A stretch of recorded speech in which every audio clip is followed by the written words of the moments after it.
Hello दोस्तों, आपका स्वागत है के मंत्र पे। और आज हम अपनी एसएसटी की फिलोसफी का पहला चैप्टर करने जा रहे हैं। और होता क्या है कि चीजें इतनी अच्छे से नहीं करवाई जाती, कॉन्सेप्ट हमारे दिमाग में नहीं आता, लेकिन आज जो हम करेंगे उससे एक एक कॉन्सेप्ट आपके दिमाग में जाएगा, अच्छे से आप समझ पाओगे, चाहे टाइम लगे लेकिन चीजें आपके अच्छे समझ में आएंगी। तो चैप्टर चालू करते हैं। ज्योग्राफी क्लास 8 का चैप्टर पहला, रिसोर्स। तो हम बात करते हैं कि जो आपके आसपास देखो कुछ चीजें हैं, फूड ग्रेन है, क्लोथ्स है, हनी है, बुक है, ये सब क्या है? Each of this has use, that is why they are important. हम इन सब चीजों को यूज करते हैं। क्यों यूज करते हैं? क्योंकि ये हमारे लिए क्या है? इंपॉर्टेंट है। इसलिए क्या कर रहे हैं? हम इन चीजों का उपयोग कर रहे हैं, है ना। आगे, these are resources, और जो चीज हमारे लिए जो इंपॉर्टेंट है और उसका हम उपयोग कर रहे हैं वो क्या है? हमारे रिसोर्स है। क्योंकि इस रिसोर्स की कहीं ना कहीं यूटिलिटी बनती है हमारी लाइफ में। तो ये सब चीजें क्या है? हमारे लिए रिसोर्स हैं। आगे, anything that can be use to satisfy a need is a resource. जो भी चीज आपकी उपयोगिता आवश्यकताओं को जो पूरा कर रही है वो क्या है? रिसोर्स है। वो चीज कुछ भी हो सकती है। Look around us and observe, we will able to identify many type of resource. अगर हम अपने आसपास देखते हैं तो हम पाते हैं कि हम एक प्रकार के नहीं, हम बहुत प्रकार के रिसोर्सेज को अपने आसपास देख सकते हैं। जैसे वाटर हो गया, वाटर भी रिसोर्स है हमारे लिए। इलेक्ट्रिसिटी हो गया, रिक्शा हो गया, और बुक्स हो गई। ये सब बेटा क्या है? यही सब तो रिसोर्सेस है हमारे लिए। क्योंकि इन्हीं सब चीजों की कहीं ना कहीं यूटिलिटी तो है ना हमारी लाइफ में, वो जरूरी भी है हमारे लिए।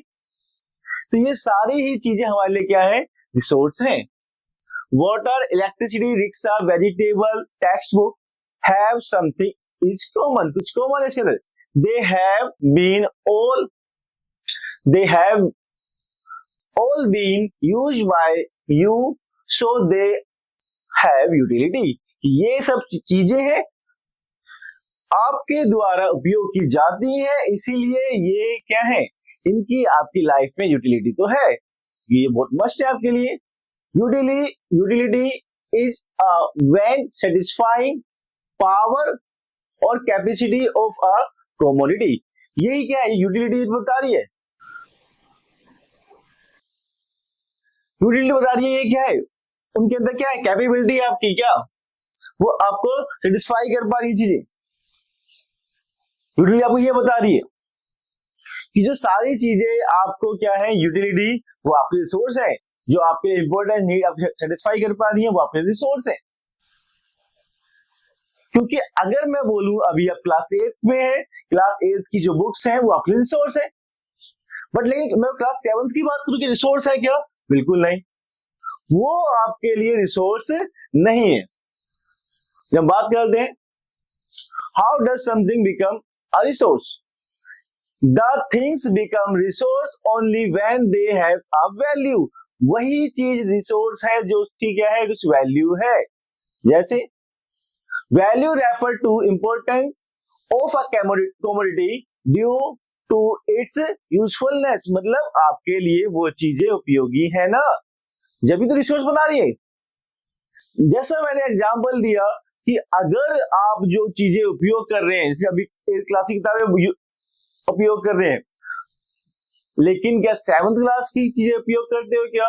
कि क्लास 6 की किताबें उपयोग करते हो क्या? तो वो चीजें आपके लिए इतनी यूजफुलनेस नहीं है, यूटिलिटी नहीं रखती। आपकी जो आपको सेटिस्फाइंग नहीं कर रही है, तो वो इस टाइम पे आपके रिसोर्स नहीं है। Value means some resources have economic value and some do not. हम देखते हैं अपने आसपास किसी चीज की इकोनॉमिक वैल्यू है और किसी चीज की नहीं है।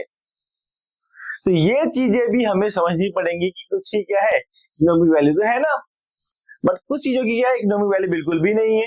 जैसे आप देखोगे, आप ले लो, वीट ले लो, गेहूं ले लो, ऑक्सीजन ले लो। अब यहां पे आ जाओ, मेटल ले लो। अब मेटल में भी क्या है, सबसे सबसे जो आपकी महंगी मेटल बेटा कौन सी है, गोल्ड है। गोल्ड की महंगी और बेटा आपके लिए इंपॉर्टेंट ज्यादा भी इसलिए भी है कि बहुत कम है।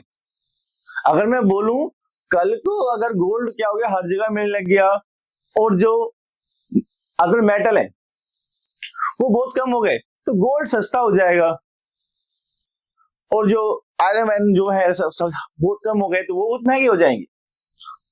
तो let take another example, the metal may have an economic value. जो मेटल है उसकी इकोनॉमिक वैल्यू है। हम बोल सकते हैं गोल्ड की कम है, लेकिन हाँ इकोनॉमिक वैल्यू तो गोल्ड आपकी क्या है, अगर हम बोले कि आयरन की कम है, लेकिन हाँ इकोनॉमिक वैल्यू तो है ना, गोल्ड की ज्यादा हम मानते हैं, तो कम ज्यादा यहाँ पे। लेकिन जब हम बात करें a beautiful landscape may note, लेकिन ये सामने जो आपकी ब्यूटीफुल लैंडस्केप है, इसकी इकोनॉमिक वैल्यू बिल्कुल नहीं। तो चीजों को हम देखते हैं both are important and satisfying human need. कि बेटा जब आप कभी घूमने जाओगे तो ये जो लैंडस्केप है, जो जगह है आपको ऐसे मिल रही है, ये भी तो आपके लिए इंपॉर्टेंट है, लेकिन ये सब क्या है, इनकी इकोनॉमिक वैल्यू नहीं है। तो ये चीजें आपको बेटा समझनी पड़ेगी। Some resources can be become economically valuable with time. और जो कुछ रिसोर्स हैं वो इकोनॉमिकली बेटा क्या है, वैल्यू रखते हैं कि उस टाइम पे। आगे जैसे हम बात करते हैं आपकी दादी माँ, आपकी दादी माँ आपको क्या क्या बताती है, कुछ नुस्खे बताती हैं, कुछ रेमेडीज बताती हैं। बेटा खांसी है तो ये कर लो, जुकाम है तो ये कर लो, लेकिन क्या उसकी इकोनॉमिक वैल्यू है क्या, बिल्कुल नहीं। ऐसे तो नहीं है ना कि अगर दादी माँ ने कुछ नुस्खे बताए और उसके बाद में कोई घर का और कोई यूज कर रहा है तो उसको कोई चार्जेस देना पड़े, ऐसा है क्या, बिल्कुल नहीं है ऐसा। लेकिन जब बात करें but they are patent and sold by the medical firm tomorrow. लेकिन अगर उन्होंने क्या करा, वो अपना जो नुस्खा है उसका पेटेंट ले लिया, अब उसका पेटेंट लेने के बाद में क्या करा, उसको उन्होंने क्या करा, उसको उन्होंने किसी मेडिकल फर्म को बेच दिया। अब हम बोलेंगे कि जो उस अब क्या है, अब उसकी इकोनॉमिकल वैल्यू है ना। Patent mean the exclusive right over the any idea of innovation पे। बेटा आपके इन्वेंशन पे आपके क्या होते हैं, आप पेटेंट ले सकते हो, और पेटेंट लेने के बाद में अगर कोई भी चीज, अगर आप वही चीज, अगर आपने जो पेटेंट लिया जिसका, वो चीज कोई और उपयोग करता है, तो उसको पहले बड़े पैमाने पे करना पड़ेगा, आपको रॉयल्टी देनी पड़ेगी, और उसी के बाद में वो पेटेंट का यूज कर सकता है। The time and technology are two important factor that can change substance into resource. मैंने अभी आपको पहले ही बोला है कि रिसोर्स होने या ना होने में टाइम, और जो आपकी जो टाइम चल रहा है, टेक्नोलॉजी चल रहा है, वो इंपॉर्टेंट है। आज से कुछ साल पहले तक अगर हम स्टडी की बात कर रहे हैं, उसमें टीचिंग की बात कर रहे हैं, तो हम रिसोर्स किसको मान रहे हैं, उस व्हाइट बोर्ड ब्लैक बोर्ड को मान रहे हैं, है ना। आज से कुछ साल पहले तक हम जो रिसोर्स मान रहे हैं, किसको मान रहे हैं, नोकिया का फोन आता था, हर घर में मिलता था, हम उसी रिसोर्स मान रहे हैं। लेकिन क्या टाइम आज वही है, नहीं, बिल्कुल नहीं है। नोकिया उस मार्केट से बाहर हो चुका है, क्योंकि टेक्नोलॉजी चेंज हो रही है, तो हमारे रिसोर्सेज भी चेंज हो रहे हैं। इसको आपको ये बात समझनी पड़ेगी। जैसे जैसे टेक्नोलॉजी चेंज हो रही है, तो उस एक पर्टिकुलर टाइम के लिए एक पर्टिकुलर टेक्नोलॉजी में ही क्या है बेटा, एक वो चीज हमारी रिसोर्स है। Both are related to the need of the people. अगर टेक्नोलॉजी चेंज हुई तो आपके रिसोर्सेज भी चेंज है। अब क्या है कि आज के टाइम पे, एजुकेशन टाइम पे, कोई लिखने वाले बोर्ड्स बहुत कम ही हो चुके हैं, स्मार्ट बोर्ड आ चुके हैं, क्योंकि जो आपकी जो जरूरतें बढ़ रही थी उनको पूरा करने के लिए टेक्नोलॉजी चेंज होती है, और जो आपके आज के टाइम रिसोर्स आ रहे हैं वो आज के टाइम के लिए, आज के लिए उपयोगी है। People themselves are the most important resource. जो लोग हैं वो भी तो रिसोर्स है ना, डॉक्टर है, इंजीनियर है, अदर लोग हैं, वो भी तो रिसोर्स ही तो है। ये सारे भी क्या है, रिसोर्स है। It is their ideas, knowledge, invention and discoveries हैं that led to the creation more resources. क्योंकि जो कोई भी व्यक्ति जो इन्वेंशन कर रही है या कोई खोज अच्छी कर गया, और उसके बाद जो कोई काम हो रहा है, उसके बाद जो कोई काम हो रहा है, तो ये भी तो क्या थे, ये हमारे लिए कभी रिसोर्स ही तो हुए। हम पढ़ते हैं ह्यूमन एज ए रिसोर्स, मानव भी एक संसाधन है। क्योंकि अगर स्किल्ड पर्सन है, एजुकेटेड पर्सन है, तो वो नेचुरल सब जो आपकी चीजें हैं या कोई भी चीज है उसका अच्छे से प्रयोग कर सकता है। तो हम बोल सकते हैं ह्यूमन एज अ रिसोर्स कि मानव भी क्या है, एक संसाधन है। Each discovery or invention leads to many others. तो invention देखते रहते हैं यहाँ पे। The discovery of fire led to the practice, the cooking and the other process. आप सोचो उस टाइम की बात सोचो कि जिस समय किसी चीज की आग की खोज ही नहीं हुई है, उस समय के जो आपके जो लोग हैं क्या खा रहे हैं, वो जानवरों को चीजों क्या खा रहे हैं, कच्चा खा रहे हैं, क्योंकि उस समय तक फायर की खोज ही नहीं हुई है।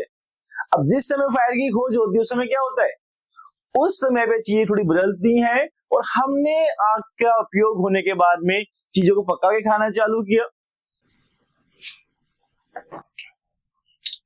उसके बाद में आपके देखते हैं व्हील का इन्वेंशन हुआ। मतलब पहले जब कभी कोई चीज जा रही है, कोई इंसान जा रहा है, बहुत टाइम लग रहा है, क्योंकि बहुत ज्यादा टाइम लग रहा है अगर आपको दूर जाना है तो। लेकिन जब हमने व्हील का इन्वेंशन किया, आजकल हमारी फास्टेस्ट ट्रेन है, मेट्रो है, दिल्ली में भी बात कर सकते हैं। उसके बाद में क्या है, एक से एक बेटा फास्टेस्ट मोड ऑफ ट्रांसपोर्टेशन है हमारे पास में। तो हम कहीं पे भी अच्छे जा पा रहे हैं, अच्छे से इसलिए जा पा रहे हैं क्योंकि पहले समय पे व्हील का इन्वेंशन हुआ। सोचो अगर आज व्हील का इन्वेंशन नहीं होता तो हम कहीं अच्छे से हम जा पा रहे हैं, बड़े दूरी तय कर पा रहे हैं, काफी जल्दी वो चीजें हम पॉसिबल नहीं कर पाते। The technology of creation hydro electricity has turn energy in fast flowing water into the important resource. बेटा जो हम इलेक्ट्रिसिटी सबको चाहिए आज के टाइम पे। अगर कोई बोले नहीं नहीं इलेक्ट्रिसिटी मुझे नहीं चाहिए, सबको चाहिए इलेक्ट्रिसिटी, लेकिन एक बात याद रखने की, इलेक्ट्रिक बन किससे रही है, मोस्टली पहले आपकी इलेक्ट्रिसिटी बन रही है कोयले वगैरह से बन रही है। ठीक है, आज के टाइम पे बहुत से प्लांट हम लगाए हैं, बहुत से हमारे डैम वगैरह बने हैं, तो हम लोग हाइड्रो इलेक्ट्रिसिटी बना रहे हैं और वो कहीं ना कहीं फायदेमंद है हमारे लिए। तो हम देखते हैं क्या है, तो हमारे लिए क्या है, अब वो हमारे रिसोर्स बन चुका है।